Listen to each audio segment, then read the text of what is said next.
हमें कल रात को लगभग 9:30 बजे करीब सूचना मिली थी। जो रेस्क्यू टीम है उनके द्वारा जो कॉल आया था हमें, पवन ने खुद ने नंबर दिए थे और उसने बताया कि ऐसा हादसा हो गया है और मुझे तो हॉस्पिटल ले जाया जा रहा है और जो वाइफ है और बच्चा है उसका मुझे पता नहीं है, मतलब वो बुरी तरह से घायल हो गए थे। अब क्या सूचना लेटेस्ट अपडेट क्या आई है? क्या लेटेस्ट मौत हुई है? लेटेस्ट अपडेट यही है कि पवन जो है उसके तो माइनर फ्रैक्चर है और जो उसकी वाइफ है और बच्चा उसकी डेथ हो चुकी है। उनके साथ और भी कोई लोग गए थे उनके परिवार के? हाँ, उनके ससुर और सास हैं। उनमें भी कोई कैजुअलिटी? क्योंकि टोटल 4 लोगों की बिल्कुल, हाँ, उन दोनों की भी डेथ हो चुकी है सर। मतलब टोटल ऐसे 4 लोग? 4। अब आप क्या चाहते? क्योंकि ये जो घटनाक्रम हुआ, कायराना हरकत थी आतंकवादियों की, क्या चाहते देश की सरकार से, राजस्थान की सरकार से? हम तो देश की सरकार और राजस्थान की सरकार से यही चाहते हैं सबसे पहले तो उनको यहाँ जो लाने की उचित व्यवस्था की जाए, शीघ्र से शीघ्र यहाँ लाया जाए और बाकी जो प्रशासन और देश की सरकार है वो उनके कड़ी से कड़ी कार्रवाई करे और ऐसी घटनाओं को रोकने की बिल्कुल उनकी जिम्मेदारी। आम नागरिक तो क्या करेगा, वो तो ये सोच के ही जाता है कि मैं दर्शन के लिए जा रहा हूँ, ये थोड़ी पता होता है कि अंतिम समय जा रहा है वहाँ दर्शन करने के लिए। वैष्णो देवी के दर्शन के लिए गए थे? वैष्णो देवी के दर्शन करने, उसके बाद शिवखोड़ी दर्शन करके और वापस लौट रहे थे, उस समय हादसा हुआ है। क्योंकि उस समय जो एक तरफ मोदी जी का शपथ ग्रहण चल रहा है तो सारा देश तो उसमें लग रहा है, एक तरफ मैच चल रहा है, तो उनको ये साफ साफ ये तो पता था ही कि इस समय हिंदुस्तान बिजी हो रखा है और इस समय ये घटना आराम से की जा सकती है। लगभग 7 बजे। आपका नाम बता दीजिए। मेरा नाम कीर्ति आजाद सैनी। कीर्ति आजाद सैनी। आप क्या लगते हैं? मैं उनका बड़ा भाई हूँ। बड़े भाई है पवन जी के? हाँ। तो पवन जी की वाइफ, मतलब आप जेठ लगते हैं? हाँ जी। आप पवन जी के ब्रदर है। जो कल हादसा हुआ, जो आतंकवादी घटनाक्रम हुआ, आपको जानकारी कैसे मिली और अब तक क्या सूचना मिली? सर, शाम को 9:30 बजे के आसपास हमारे पास रेस्क्यू सर से कॉल आया था और उस वक्त पवन ने ही नंबर दिए थे उनको और चाचा जी के पास कॉल आया था। उसके द्वारा हमें जानकारी मिली थी कि इस तरीके से टेररिस्ट अटैक हुआ है और मेरे को हॉस्पिटल में लेके जा रहे हैं और जो उनका बच्चा था और वो जो उनकी वाइफ थी वो भी उनके साथ ही थी, लेकिन अब जब उनको अलग अलग जगह शिफ्ट कर दिया गया था तो उसके बाद उन्हें उनके 2 के बारे में कोई जानकारी नहीं है। बाकी पवन से मेरी बात हुई थी रात को 12:30 बजे और रात को 3:30 बजे के आसपास, जब वो घायल अवस्था में थे। हाँ, बाकायदा हमने नारायण हॉस्पिटल में जहाँ स्टाफ है वहाँ जो उनकी देखरेख करे वहाँ से हमने संपर्क किया था, तो उन्होंने ही हमें कॉल पे बात करवाई थी। तो वैष्णो देवी के लिए गए थे? वैष्णो देवी के गए थे, वैष्णो देवी के दर्शन करके वापस आ रहे थे, उस वक्त ही वो और कहीं शिव जी के मंदिर में जाने के लिए।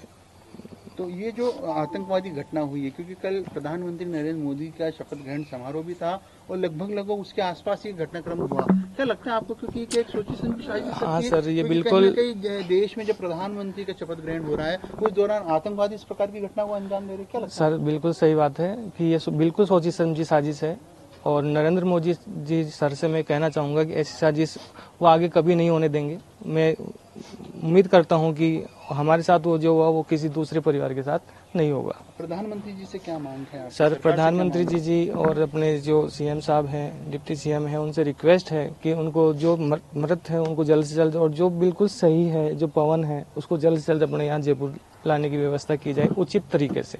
तो मुआवजे की भी मांग है आप लोगों की? देखो सर, मुआवजा भी होना चाहिए, लेकिन देखो मुआवजा जो है वो हमारे परिवार की भरपाई नहीं कर सकता। मैं तो ये कहूँगा कि जो अगर पवन बिल्कुल सही सलामत आ जाए और जो नहीं है वो भी बिल्कुल तरीके से यहाँ जल्द से जल्द आ जाए तो ऐसे इस प्रकार के आतंकवादियों को जल्द से जल्द उनको सबक मिल सके। मैं चाहूँगा कि ऐसी व्यवस्था की जाए। देखो, इतना पैसा प्रसार में खर्च किया जाता है, 2 नंबर के पैसों खर्च किया जाता है, वही पैसा अगर सिक्योरिटी में लगाया जाए तो मैं कहता हूँ ऐसी घटनाएं हो ही नहीं सकती और नरेंद्र मोदी जी चाहे तो ऐसा कर भी सकते हैं, मतलब सक्षम है।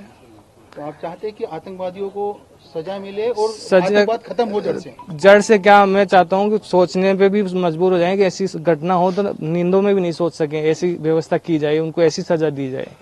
और आपका नाम बताएं? सर, राजेश सैनी है, मैं पवन का बड़ा भाई हूँ, ताऊ जी का लड़का। हमारे यहाँ से 5 लोग गए थे 6 तारीख को वैष्णो देवी दर्शन के लिए गए हुए थे और वहाँ पे कल शाम को उन पे हमला किया गया, जिसका रात को हमको सूचना मिली।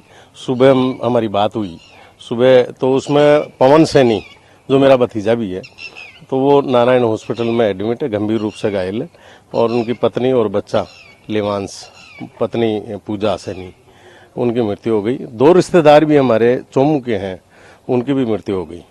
तो ये कार्यता पूर्ण जो हरकत की है, एक हिंदू धर्म की आस्था को ठेस पहुंचाने वाला कार्य किया, एक सोची समझी साजिश थी। तो उसके तहत इन्होंने हमला किया।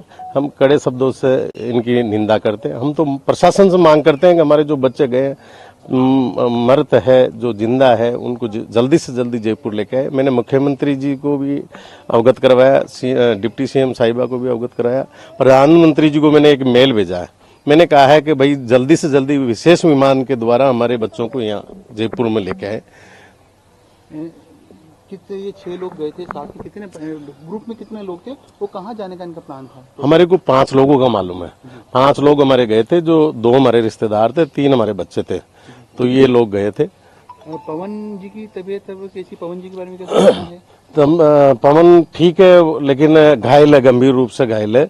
उनके हाथों में चोट लगी है, हाथ टूट गया, उनके जगह जगह फ्रैक्चर हुआ है। और वाइफ और बच्ची की उम्र कितनी थी जिनकी मौत हुई है? बच्चे की उम्र लगभग 2 साल के लगभग बच्चे की उम्र थी और 30 वर्ष के लगभग वाइफ की उम्र थी। तो अभी आपके संपर्क हो पाया है वहाँ पर? अभी वहाँ पे संपर्क नहीं हो पा रहा। वहाँ पे जो सुबह संपर्क हुआ था उसका ये मालूम चला था कि कटरा में गवर्नमेंट हॉस्पिटल है, उसमें इनको रखा गया है, और पवन को वहाँ नारायण हॉस्पिटल में रखा गया है। तो उसी समय से हमने प्रशासन से मांग की। अभी मेरा जो भाई है, बच्चे का पिताजी, वो कलेक्टर साहब के वो भी अवगत कराने गए हुए हैं। वहाँ पे हम जगह जगह संपर्क कर रहे हैं, और फिर भी अगर प्रशासन ने कोई कार्रवाई नहीं की तो मैं यहाँ का पार्षद भी हूँ, वार्ड नंबर 9 का पार्षद होने के नाते मैं बहुत बड़ा आंदोलन करूंगा अगर अतिशीघ्र इस पर कोई कार्रवाई नहीं की तो। जो जो हरकत हुई जो तो हुई, लेकिन हमारे जैसे तैसे बच्चे हैं, कौन यहाँ जयपुर में तो लेके आए। हम तो यही मांग करें प्रशासन से। आप क्या लगते हैं इनके बच्चे के, क्या लगते हैं पवन जी के, क्या लगते हैं? चाचा लगता हूँ पवन का। और वो आपकी बहू है और पोता है? हाँ, पोता। बहू पोता। हाँ। आपका नाम बता दीजिए। मेरा नाम किशन लाल है।